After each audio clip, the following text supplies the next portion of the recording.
friends, this is Nirmala and welcome back my channel Basic Biology by Nirmala Chaudhary. Friends, आज हम पढ़ेंगे kingdom Protista. आज हम पढ़ेंगे किंगडम प्रोटेस्टा। जैसा कि मैंने पिछले क्लास में किंगडम मोनेरा डिटेल में समझा दिया था, जो 11th क्लास के लिए काफ़ी इम्पोर्टेंट क्लास है और 11th क्लास के चैप्टर नंबर 2 बायोलॉजिकल क्लासिफिकेशन के अंतर्गत ये आता है ना। जैसा कि मैंने पिछले क्लास में समझाया था कि जो किंगडम का जो क्लासिफिकेशन किया गया था वो 5 टाइप में किया गया था, मोनेरा, प्रोटेस्टा, फंजाई, प्लांटी और एनिमलिया, है ना। ये मैंने समझाया था। तो कल हम लोगों ने ये पढ़ा, पिछले क्लास में हम लोगों ने ये पढ़ा है कि किंगडम जो मोनेरा है वो क्या होता है, इसमें एग्जाम्पल कौन कौन से आते हैं। तो मैंने ये सारा कुछ बता दिया है। यदि आप नहीं देखे हैं तो मेरे पिछला वाला वीडियो जाकर देख सकते हैं, काफ़ी डिटेल में समझाया हुआ है। फ्रेंड्स, आज हम पढ़ेंगे किंगडम प्रोटेस्टा। किंगडम प्रोटेस्टा जो काफ़ी डिटेल में आज हम लोग पढ़ेंगे। तो चलिए जानते हैं किंगडम प्रोटेस्टा ये क्या होता है। किंगडम प्रोटेस्टा यहाँ पे आप देख पा रहे होंगे फ्रेंड्स, किंगडम प्रोटेस्टा, यहाँ पे प्रोटेस्टा जगत है ना, प्रोटेस्टा जगत। एक चीज़ हमेशा याद रखिएगा, हम लोग जो आज पढ़ रहे हैं वो 11th क्लास के चैप्टर नंबर 2 बायोलॉजिकल क्लासिफिकेशन यानी कि जीव जगत का वर्गीकरण पढ़ रहे हैं, है ना। तो इसको याद रखिएगा। तो अभी हम पढ़ते हैं प्रोटेस्टा जगत यानी कि किंगडम प्रोटेस्टा। तो सबसे पहला बात तो ये जानेंगे कि किंगडम जो प्रोटेस्टा है उसमें कौन कौन से जीव आते हैं, है ना, कौन कौन से जीव आते हैं। तो यहाँ पे आप देख पा रहे होंगे फ्रेंड्स, यहाँ पे इस लाइन को देखिएगा, किंगडम प्रोटेस्टा में सभी एक कोशिकीय या यूकैरियोटिक जीव आते हैं। शॉर्ट में लिखा हुआ है, पर मैं यहाँ पे समझा दे रही हूँ कि जितने भी एक कोशिकीय जीव होते हैं जिसमें एक कोशिका पाया जाता है, जिसमें वन सेल पाया जाता है, वन सेल, है ना। जितने भी एक कोशिकीय जीव है जिसमें एक कोशिका पाया जाता है वो सारे जो है प्रोटेस्टा जगत के अंतर्गत आते हैं, पहला बात। दूसरा बात कि प्रोटेस्टा जगत में उसे भी रखा जाता है जो यूकैरियोटिक होते हैं, उसे प्रोटेस्टा जगत में रखता है। यूकैरियोटिक किसे कहते हैं, पहली बात कि यूकैरियोटिक किसे कहते हैं। फ्रेंड्स, यहाँ पे देख पा रहे होंगे आप लोग, यूकैरियोटिक उसे कहते हैं जिसमें न्यूक्लियस पाया जाता है, जिसके सेल में न्यूक्लियस पाया जाता है उसे यूकैरियोटिक कहते हैं, पहली बात। तो इसको समझना चाहिए, बहुत अच्छे से समझिएगा सब लोग, है ना। तो यूकैरियोटिक उसे कहते हैं जिसमें केंद्रक पाया जाता है यानी कि न्यूक्लियस पाया जाता है, उसे जो है यूकैरियोटिक सेल कहते हैं, है ना।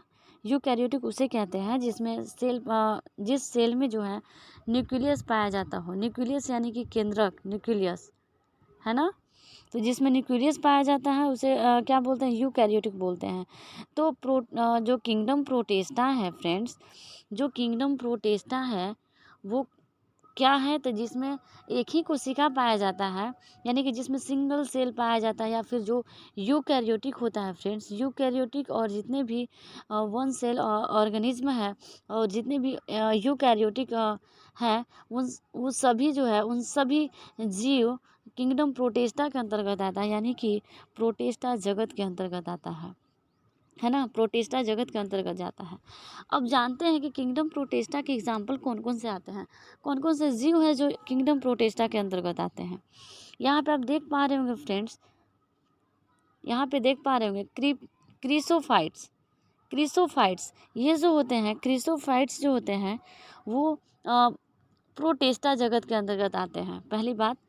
अब जानते हैं ये है क्या। तो क्रिसोफाइट जो होता है, क्रिसोफाइट में डायटम, यहाँ पे देख पा रहे होंगे, और गोल्डन अलगी जिसे सुनहरे शैवाल आते हैं, है ना। तो क्रिसोफाइट्स में जो है डायटम आता है, यहाँ पे देख पा रहे होंगे डायटम आता है, डायटम और गोल्डन अलगी यानी कि सुनहरे शैवाल आते हैं। शैवाल का भी ढेर सारा टाइप होता है ना। लेकिन क्रिसोफाइट में जो होता है डायटम आते हैं और गोल्डन अलगी आते हैं यानी कि सुनहरे शैवाल आते हैं, जिसको सुनहरे शैवाल को डेस्मिड्स कहते हैं, डेस्मिड्स कहते हैं। तो ये हम लोगों ने ये जाना कि जो क्रिसोफाइट्स है उसमें डायटम आता है, पहली बात। दूसरा कि इसमें सुनहरे शैवाल यानी कि गोल्डन अलगी आते हैं, ठीक है। अब नेक्स्ट बढ़ते हैं। नेक्स्ट यहाँ पे ये रहते कहाँ हैं, क्रिसोफाइट्स जो हैं वो ऑर्गेनिज्म आखिर रहते कहाँ हैं, तो ये फ्रेश वाटर में भी रहते हैं और मेराइन वाटर में भी रहते हैं।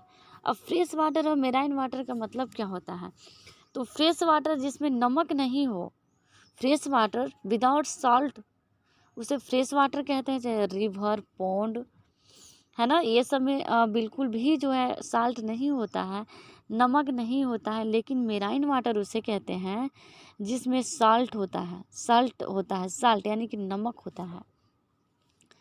सी यानी कि समुद्र में देखे होंगे नमकीन वहाँ का पानी रहता है, ठीक है, नमकीन पानी रहता है, तो उसे मेराइन वाटर कहेंगे। तो मेराइन वाटर में आ जाएगा सी आ जाएगा, ठीक है। और फ्रेश वाटर में आ जाएगा रिवर पॉन्ड ETC, ढेर सारे हो सकते हैं इसमें, नदी तालाब झरना ये सब हो सकता है फ्रेश वाटर। और मेराइन वाटर समुद्र जिसमें नमक की मात्रा होता है उसे मेराइन वाटर कहते हैं। ये सिंपल आपको पता होगा। अब आगे जानते हैं, यहाँ पे लिखा हुआ है डायटम में यहाँ पे इस लाइन को समझिएगा, यहाँ से डायटम में कोशिका भित्ति साबुनदानी की तरह होती है। अब साबुन रखने वाला साबुनदानी देखे होंगे फ्रेंड्स, अपने डेली लाइफ में देखे होंगे, तो चूँकि ये डेली लाइफ से रिलेटेड है, तो डायटम का जो कोशिका भित्ति यानी कि जो सेल वॉल होता है, सेल वॉल है ना, जो सबसे सेल के सबसे ऊपरी लेयर कह लो या फिर सबसे ऊपर भाग कह लो, वो सेल वॉल होता है। और सेल वॉल के अंदर एक चीज़ एक्स्ट्रा जान लो कि सेल मेम्ब्रेन होता है। तो डायटम जो होता है, जो मैंने यहाँ पे बताया था डायटम, तो डायटम में जो होता है कोशिका भित्ति साबुनदानी की तरह होता है, साबुनदानी जिसमें साबुन रखाता है उस तरह से होता है।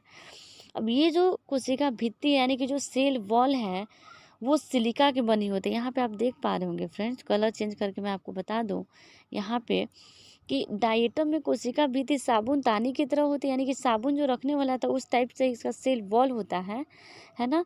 और इसके जो सेल वॉल में सिलिका की बनी होती है, सेल वॉल में सिलिका की बनी होती है, सेल वॉल जो होता है वो सिलिका के बना होता है ना। तो इस बात को आप समझ पा रहे होंगे कि कोशिका भित्ति जो होता है यानी कि सेल वॉल जो होता है किसका, डायटम का, है ना, एक ऑर्गेनिज्म है जो क्रिसोफाइट के अंतर्गत आता है। तो इसका जो सेल वॉल होता है वो सिलिका की बनी होती है ना। अब नेक्स्ट आते हैं, नेक्स्ट है, यहाँ से कलर चेंज कर ले, डाइनोफ्लैजिलेट के बारे में जानते हैं आखिर ये है क्या, ठीक है, इसको इधर कर ले। डाइनोफ्लैजिलेट यहाँ पे देख पा रहे होंगे फ्रेंड्स, यहाँ पे देख पा रहे होंगे आप लोग, सभी लोग देख पा रहे होंगे, यहाँ पे इसको हटा लें। ये समुद्री ये वाला पढ़ते हैं, ये समुद्री एवं प्रकाश संश्लेषी होते हैं। यानी कि जो डाइनोफ्लैजिलेट होता है फ्रेंड्स, वो जो होता है वो समुद्री यानी कि समुद्र में रहता है, सी में रहता है, और ये प्रकाश संश्लेषी होता है, यानी कि इसमें क्लोरोफिल पाया जाता है जिसके द्वारा वो प्रकाश संश्लेषण की क्रिया करता है। तो इस बात को समझिएगा, इस बात को काफ़ी डिटेल में समझिएगा कि ये जो होता है, यहाँ पे इसको कर ले, तो ये जो होता है जो फ्लैजलेट होता है फ्रेंड्स, यहाँ से डाइनोफ्लैजिलेट जो होता है ये समुद्री और प्रकाश संश्लेषी होता है, यानी कि इसमें प्रकाश संश्लेषण की क्रिया होती है। पहली बात, इसमें अनेक वर्णक होते हैं यानी कि पिगमेंट होते हैं, पिगमेंट होता है ना। तो इसमें अनेक पिगमेंट होते हैं, वर्णक पाया जाता है, जिसके कारण ये जो डाइनोफ्लैजिलेट्स होता है फ्रेंड्स, इसमें अनेक वर्णक पाया जाता है। वर्णक यहाँ पे आप देख पा रहे होंगे, वर्णक होते हैं, इसलिए ये जो होते हैं पीले, हरे, भूरे, यहाँ पे देख रहे होंगे पीला, हरा, भूरा और लाल दिखते हैं, है ना, पीला, हरा, भूरा और लाल दिखता है, यानी कि येलो और ग्रीन और ग्रे और रेड ये दिखता है, ये है ना। तो ये जो डाइनोफ्लैजिलेट्स होता है फ्रेंड, पीला होता है, हरा होता है, भूरा होता है और लाल दिखते हैं। इस क्यों दिखता है, क्योंकि इसके अंदर एक पिगमेंट होता है, मैंने बताया पिगमेंट यानी कि वर्णक होता है, उसी के कारण इसका जो कलर है वो कभी येलो दिखता है, कभी ग्रीन दिखता है, कभी ग्रे कलर का दिखता है, कभी रेड दिखता है। अब नीचे पढ़ते हैं इस लाइन को। कोशिका भित्ति पर सेलुलोज की कड़ी पट्टिकाएँ होती हैं। इसका क्या मतलब है फ्रेंड्स? इसका सीधा से मतलब ये है कि जो डायनोफ्लैगेलेट्स के जो सेल वॉल होता है यानी कि कोशिका भित्ति होता है, उस वो जो होता है सेलुलोज के बना होता है। सेलुलोज की जो है सेलुलोज की बना होता है ना, सेलुलोज का बना होता है। डायनोफ्लैगेलेट्स का जो सेल वॉल होता है सेलुलोज के बना होता है, और ये जो होता है कड़ी पट्टिकाओं होती है यानी कि स्ट्रॉन्ग रहता है, मजबूत रहता है, कह लो कठोर रहता है। कठोर सेलुलोज का बना होता है कौन? डायनोफ्लैगेलेट, उसका सेल वॉल। तो इस बात को भी आप समझ पा रहे होंगे। अब नेक्स्ट बढ़ते हैं फ्रेंड्स। यहाँ पे देख पा रहे होंगे फ्रेंड्स, यहाँ पे अधिकतर डायनोफ्लैगेलेट्स यहाँ पे पढ़ रहे हैं ना, अधिकतर डायनोफ्लैगेलेट दो कसाब पाए जाते हैं। यानी कि जितने भी डायनोफ्लैगेलेट्स होते हैं फ्रेंड्स, उसमें दो कसाब यानी कि दो फ्लैजला पाया जाता है, जिसमें एक लंबवत होता है और दूसरा ट्रांसवर्स होता है, यानी कि दूसरा लंबवत होता है और दूसरा होता है ट्रांसवर्सली होता है, यानी कि लॉन्गिट्यूडिनली होता है और ट्रांसवर्सली होता है ना। तो इसको समझ पा रहे होंगे आप लोग। अब यहाँ पे देखिए, यहाँ जो कोशिका भित्ति होता है फ्रेंड्स, उसके बीच में जो होता है खाँच में उपस्थित होता है। ये जो खाँच उपस्थित होता है यानी कि खाली जगह उपस्थित होता है। यहाँ पे देख पा रहे होंगे रेड फ्लैगेलेट, रेड यहाँ पे ऐसे इस लाइन को पढ़ रहे हैं फ्रेंड्स, इस लाइन को पढ़ रहे हैं। रेड डायनोफ्लैगेलेट्स में प्रायः संरचना में विस्फोट होता है, जिससे समुद्र का जल लाल तरंगे दिखने लगता है। इसका मतलब ये है कि ये जो डायनोफ्लैगेलेट्स है फ्रेंड्स, जो मैंने बताया लाल, हरा, भूरा और रेड बताया, लाल, हरा, पीला और जो भूरा बताया, तो उसमें उन सब रंगों में से जो लाल रेड कलर का जो होता है फ्रेंड, रेड जो डायनोफ्लैगेलेट्स होता है उसके संख्या में विस्फोट होने लगता है, यानी कि संख्या उसका नंबर ऑफ डायनोफ्लैगेलेट्स इंक्रीज करने लगता है, बढ़ने लगता है, ठीक है, बढ़ने लगता है, जिसके कारण जो है पूरा जो डायनोफ्लैगेलेट्स है वो लाल दिखने लगता है, जिससे समुद्र का जो जल होता है वो लाल दिखने लगता है। आप एक चीज़ बताओ, जिसमें ज़्यादा संख्या में जो चीज़ होगा वही दिखेगा ना हमें, है। अगर मान लीजिए रेड का जनसंख्या बढ़ रहा है तो हमें जाहिर सी बात है कि हमको रेड ही दिखेगा। तो समुद्र का जो जल है वो भी रेड दिखने लगता है। क्यों? क्योंकि रेड डायनोफ्लैगेलेट की जनसंख्या में इंक्रीज होता है, बढ़ता है। इसलिए इतनी बड़ी संख्या के जीव के निकलने से विष के कारण मछली तथा समुद्री जीव मर जाते हैं। यानी कि जो रेड डायनोफ्लैगेलेट्स होता है फ्रेंड्स, वो क्या करता है कि समुद्र में इतना बढ़ा लेता है, इतना संख्या में इंक्रीजमेंट कर लेता है कि वो इतना बड़ा जनसंख्या में वृद्धि कर लेता है कि वो क्या होता है कि उसके अंदर से जो विष निकलता है, जो जहर निकलता है, उसके कारण जो है ये जो मछली है और समुद्री जीव क्या होते हैं कि मर जाते हैं। एग्जाम्पल में यहाँ पे देख पा रहे होंगे फ्रेंड्स, यहाँ पे जैसे एग्जाम्पल में यहाँ पे देख पा रहे होंगे, यहाँ पे एग्जाम्पल में देख पा रहे होंगे फ्रेंड्स, गोनियालक्स है ना। यहाँ पे इसको याद रखिएगा, गोनियालक्स एग्जाम्पल है किसका? डायनोफ्लैगेलेट्स का, जिसमें क्या होता है कि डायनोफ्लैगेलेट्स सिंपल में वे में क्या होता है कि वो उसका रेड वाला जो डायनोफ्लैगेलेट होता है, जिसमें मैंने 4 कलर बताया, उसमें से जो रेड वाला होता है उसके संख्या इंक्रीज करने लगता है, बढ़ने लगता है, और इतना बढ़ जाता है कि उसके अंदर से जो भी जहर निकलता है, उस जहर के कारण, विष के कारण जो समुद्र का जो मछली होते हैं और समुद्री जो जीव होते हैं वो मर जाते हैं। तो ये होता है डायनोफ्लैगेलेट्स। अब आइए इसका फिगर समझते हैं फ्रेंड्स। यहाँ पे फिगर देख पा रहे होंगे आप लोग, ये डायनोफ्लैगेलेट्स का फिगर है। ये जो दिख रहा है ये वाला, ये डायनोफ्लैगेलेट्स का फिगर है ना। तो ये आप लोग देख पाएँ डायनोफ्लैगेलेट्स का फिगर। अब आगे बढ़ते हैं। यहाँ पे आप देख पा रहे होंगे फ्रेंड्स, यूग्लिनोइड्स, यूग्लिनोइड्स, यूग्लिनोइड्स। तीसरा एग्जाम्पल है यूग्लिनोइड्स। ठीक है, तो चलिए जानते हैं यूग्लिनोइड्स क्या होता है। तो सबसे पहला बात कि जो यूग्लिनोइड्स जो ऑर्गेनिज्म होता है वो फ्रेश वाटर में पाया जाता है। फ्रेश वाटर जैसा कि मैंने बताया जिसमें नमक का मात्रा नहीं होता है, जिसमें विदाउट सॉल्ट होता है, उसे फ्रेश वाटर कहते हैं। फ्रेश वाटर में रिवर हो सकता है, पॉन्ड हो सकता है, रिवर हो सकता है, पॉन्ड हो सकता है ना, और भी ढेर सारे नदियाँ हो सकते हैं, तो जल स्रोत हो सकते हैं। तो यूग्लिनोइड्स जो होता है वो फ्रेश वाटर में पाया जाता है, पहला बात। दूसरा कि स्थिर जल में भी पाया जाता है। स्थिर जल जो रुका हुआ जल होता है, जैसे तालाब का जल क्या होता है, रुका हुआ होता है ना, स्थिर रहता है, इधर उधर जाता नहीं। लेकिन नदी का क्या होता है, वो स्थिर नहीं होता है। तो ये स्थिर जल में भी पाया जाता है, फ्रेश वाटर में पाया जाता है। अब यहाँ पे समझते हैं, यहाँ पे फ्रेंड्स इस लाइन को समझते हैं। इनमें कोशिका भित्ति की जगह एक प्रोटीन युक्त पदार्थ की लेयर पाया जाता है। सबसे पहला बात कि ये जो यूग्लिनोइड्स होता है उसका जो सेल वॉल होता है, सेल वॉल, वो सेल वॉल की जगह पर क्या होता है, प्रोटीन के बना एक पदार्थ यानी कि एक लेयर प्रोटीन का एक लेयर पाया जाता है, जिसे पेलिकील कहते हैं। पेलिकील पाया जाता है, पेलिकील। इस बात को याद रखिएगा कि ये जो यूग्लिनोइड्स होता है फ्रेंड, ये जो यूग्लिनोइड्स होता है इसके जो सेल वॉल, शॉर्ट में ही लिख दे रहे हैं, सेल वॉल में सेल वॉल की जगह प्रोटीन युक्त यानी कि प्रोटीन से बना पदार्थ की लेयर होता है ना, प्रोटीन से बना पदार्थ की लेयर रहता है, जिसे पेलिकील कहते हैं, पेलिकील कहते हैं। ठीक है, तो ये जो यूग्लिनोइड्स होता है, यूग्लिनोइड्स में जो होता है पेलिकील पाया जाता है कोशिका भित्ति की जगह यानी कि सेल वॉल की जगह पर प्रोटीन के बना जो है, यहाँ पे देख पा रहे होंगे, लेयर पाया जाता है, जिसे पेलिकील कहते हैं। तो इस बात को भी याद रखिएगा।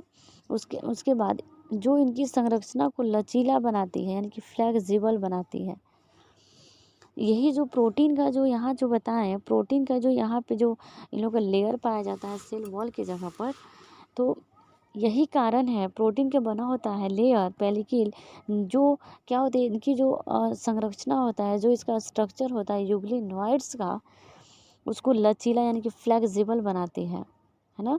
यही विशेषता है, यही कैरेक्टरिस्टिक है जिसकी वजह से जो है ये जो यूग्लिनोइड्स होता है वो लचीला यानी कि फ्लेक्सिबल होता है। दूसरा, दो कसाब, इसमें जो है दो कसाब जिसमें एक छोटा दूसरा लंबा होता है। फ्रेंड जैसा कि हम यहाँ पे बताए थे कि ये जो डाइनोफ्लैगेलेट्स होता है इसमें भी दो कसाब पाए जाते हैं यानी कि दो फ्लैजला पाए जाते हैं, ऐसे ऐसे। ठीक है, तो दो फ्लैजला पाए जाते हैं, लेकिन ये जो यूग्लिनोइड्स हैं इनमें भी जो होता है दो कसाब पाए जाते हैं, यहाँ पे देख पा रहे होंगे, यानी कि दो फ्लैजला पाए जाते हैं, जिसमें एक होता है छोटा, दूसरा होता है लंबा, एक ऐसे और एक दूसरा लंबा। ठीक है, तो एक होता है छोटा और दूसरा होता है लंबा। तो इसमें भी दो कसाब यानी कि दो फ्लैजला पाए जाते हैं, जिसमें एक ट्रांसवर्स होता था और दूसरा लॉन्गिट्यूडनली होता था, लंबवत होता था, और दूसरा क्षैतिज होता था यानी कि ट्रांसवर्सली होता था। तो यहाँ पे तो डायनोफ्लैगेलेट्स में था, लेकिन यहाँ पर भी जो होता है दो कसाब पाया जाता है, जिसमें एक छोटा होता है और दूसरा लंबा होता है, यूग्लिनोइड्स में भी। ठीक है, तो अब नेक्स्ट आगे बढ़ते हैं, यहाँ पे कलर चेंज कर ले। और यूग्लिनोइड्स जो होते हैं, यूग्लिनोइड ये भी प्रकाश संश्लेषी होते हैं, यानी कि इसमें भी प्रकाश संश्लेषण की क्रिया होता है, यानी कि इसमें भी जो है प्रकाश संश्लेषण की क्रिया होती है, यानी कि अपना भोजन खुद बनाता है, अपना भोजन खुद संश्लेषित करता है प्रकाश संश्लेषण के माध्यम से। इसमें भी क्लोरोफिल पाया जाता है। प्रकाश संश्लेषण कौन करेगा, जिसमें क्लोरोफिल पाया जाता है, तो यूग्लिनोइड्स में भी क्लोरोफिल पाया जाता है, जिसके कारण ये प्रकाश संश्लेषी होता है। और फोटोसिंथेसिस जिसे इंग्लिश में बोलते हैं, तो इसमें जो है फोटोसिंथेसिस होता है, फोटोसिंथेसिस यानी कि प्रकाश संश्लेषण की क्रिया इसमें संपन्न होता है यूग्लिनोइड्स में।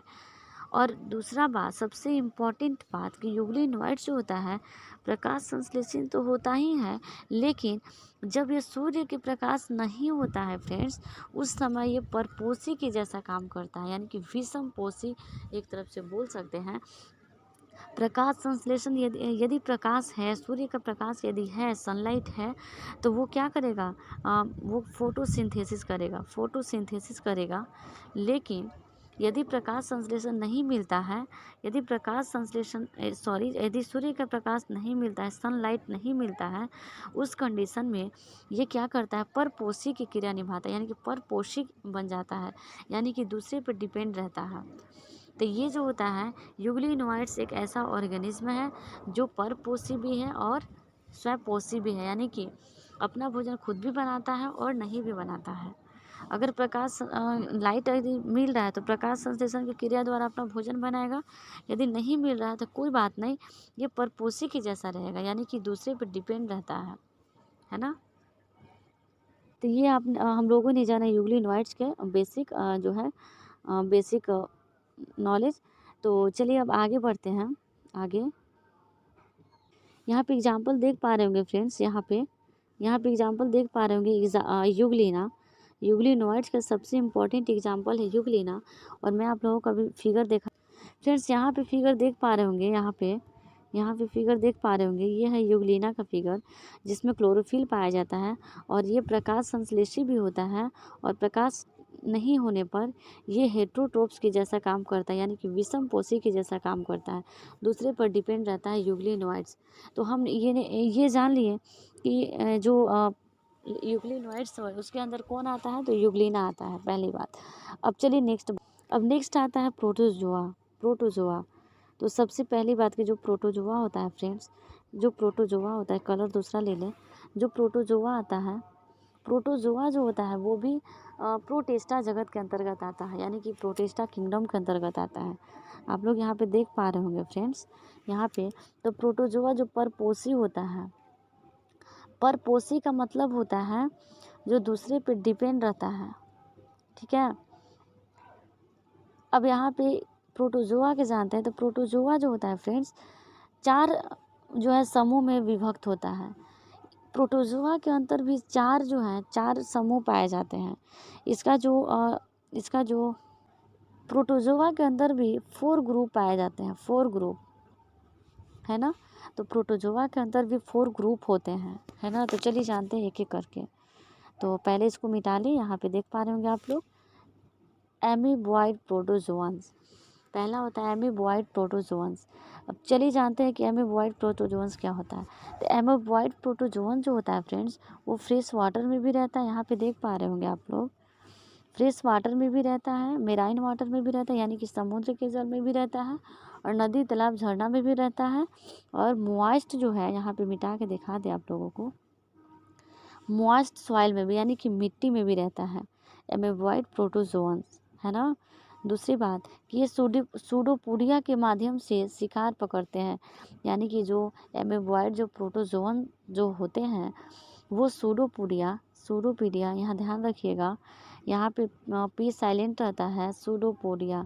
तो ये जो होता है एमीबॉयड प्रोटोजोअन जो होता है वो जो होता है सूडोपोडिया के माध्यम से अपना शिकार करते हैं, यानी कि शिकार को कैच करते हैं, पकड़ते हैं, जो भी उसको भूख लगा है तो सूडोपोडिया के माध्यम से क्या करते हैं, अपने शिकार को क्या करते हैं, पकड़ते हैं। जैसे इसका मोस्ट इम्पॉर्टेंट एग्जांपल है एंट अमीबा, यहाँ पे देख पा रहे होंगे, एंट अमीबा पैरासाइट इसका सबसे मोस्ट इम्पॉर्टेंट एग्जांपल है। अब चलिए नेक्स्ट देखते हैं, पहला हमने कर लिया, दूसरा फ्लैजिलेटेड प्रोटोजोअन्स। फ्लैजिलेटेड प्रोटोजोअन्स ये क्या होता है, चलिए जानते हैं। तो ये फ्री लिविंग होते हैं, पैरासाइट होते हैं, यानी कि ये दूसरे पर डिपेंड रहते हैं। और फ्री लिविंग और पैरासिटिक का मतलब ये होता है फ्रेंड्स कि ये दूसरे पर डिपेंड रहते हैं, ये अपना भोजन खुद नहीं बनाते, ये दूसरे पर डिपेंड रहते हैं, एज ए हेटेरोट्रोप्स, है ना, जस्ट लाइक ह्यूमन। तो जो फ्लैजिलेटेड प्रोटोजोअन्स होते हैं वो फ्री लिविंग होते हैं, पैरासिटिक होते हैं, जिसका मीनिंग होता है कि दूसरे पर डिपेंड रहना, अपना भोजन खुद नहीं बनाता है, है ना। दूसरा किसमें फ्लाजला पाया जाता है, नाम से ही पता चल रहा है फ्लाजलेटेड प्रोटोजोन्स है तो फ्लाजला तो पाया जाएगा। और अब एक चीज़ हमको ये बताइए फ्रेंड्स, ये जो फ्लाजलेटेड जो प्रोटोजोन्स होता है इससे एक डिजीज़ होता है स्लीपिंग सिकनेस। स्लीपिंग सिकनेस जिसमें बहुत ज़्यादा नींद आता है, बहुत ज़्यादा नींद आता है। कह सकते हैं कि आप एक रामायण में एक नाम आता है कुंभकर्ण, जो काफ़ी सोते रहता है वो, तो वो नींद कह सकते हैं आप। तो स्लीपिंग सिकनेस जो है, स्लीपिंग सिकनेस के डिजीज़ होता है फ्लैजेलेटेड प्रोटोजोअन से। कौन सा बीमारी होता है? Sleeping sickness. किसके द्वारा? फ्लैजेलेटेड प्रोटोजोन के कारण स्लीपिंग सिकनेस बीमारी होता है। और फ्लैजेलेटेड प्रोटोजोन का सबसे मोस्ट इम्पॉर्टेंट एग्जाम्पल है ट्रिपैनोसोमा। ट्रिपैनोसोमा तो ट्रिपैनोसोमा जो होता है, जो फ्लैजेलेटेड प्रोटोजोन्स के अंतर्गत आता है, तो ये जो होता है फ्रेंड्स, ये जो होता है ट्रिपैनोसोमा, इससे दो डिजीज होता है, दो डिजीज होता है। पहला तो होता है Trypanosoma gambiense. Trypanosoma gambiense, gambiense में जो होता है, गैम्बियंस में भी जो होता है वो ल्यूकोरिया नामक डिजीज होता है। ल्यूकोरिया जो फीमेल से रिलेटेड है, ल्यूकोरिया नामक डिजीज होता है। और एक ट्रिपैनोसोमा से जो है, ट्रिपैनोसोमा से स्लीपिंग सिकनेस की बीमारी होती है। यहाँ पे देख पा रहे होंगे। तो स्लीपिंग सिकनेस किसके कारण होता है? तो फ्लैजेलेटेड प्रोटोजोन्स। और कौन सा फ्लैजेलेटेड प्रोटोजोन? तो स्लीपिंग सिकनेस। यहाँ पे देख पा रहे होंगे ट्रिपैनोसोमा। अभी फिगर के माध्यम से इसको क्लियर करेंगे। अब नेक्स्ट पढ़ते हैं सिलिएटेड प्रोटोजोन। सिलिएटेड प्रोटोजोन, तो आइए जानते हैं सिलिएटेड प्रोटोजोन क्या होता है। तो ये जो होता है सिलिएटेड प्रोटोजोन एक्वेटिक होता है, यानी कि जल में रहता है, एक्टिव रहता है हमेशा, और मूविंग ऑर्गेनिज्म। ह्यूमन में कोई भी ऑर्गेनिज्म क्या होता है? मूव करते रहता है, क्योंकि इनके शरीर पर, यहाँ पे पढ़ पा रहे होंगे, यहाँ पे मिटा दे पहले, इनके शरीर पर हजारों संख्या में जो है सिलिया पाए जाते हैं। सिलिया पाए जाते हैं। हमने पिछले जितना भी पढ़ा था उसमें हमने फ्लाजला पढ़ा था, यानी कि कसाब, लेकिन यहाँ पे सिलिया पाया जाता है। ठीक है। ये जो है एक ऑर्गेनिज्म से दूसरे ऑर्गेनिज्म में एक्टिवली जो है मूव करते हैं। तो क्योंकि इनके बॉडी में जो होता है हजारों लाखों जो है ढेर सारे जो है सिलिया पाए जाते हैं, जिसके द्वारा ये क्या करते हैं, जिसके द्वारा जो होता है ये एक ऑर्गेनिज्म से दूसरे ऑर्गेनिज्म में जाते हैं। क्यों? किसके द्वारा? तो सिलिया के द्वारा। इसका सबसे मोस्ट इम्पॉर्टेंट एग्जाम्पल है पारामोशियम। पारामेशियम, पारामेशियम आप लोग यहाँ देख पा रहे होंगे फ्रेंड्स, यहाँ से कलर चेंज कर लें। पारामेशियम सबसे मोस्ट इम्पॉर्टेंट एग्जाम्पल आप लोग देख पा रहे होंगे, सिलिएटेड प्रोटोजोन, पैरामोशियम। अब यहाँ पे नेक्स्ट है सैप्रोजोन्स। सैप्रोजोन्स यहाँ पे देख पा रहे होंगे फ्रेंड्स आप लोग, सैप्रोजोन्स यहाँ पे सैप्रोजोन्स। इसमें क्या होता है? यह काफ़ी घातक है, यानी कि इससे बहुत सारे हर व्यक्ति को बहुत ज़्यादा घातक होता है। इसमें सबसे कुख्यात प्लाज्मोडियम मलेरिया परजीवी आते हैं।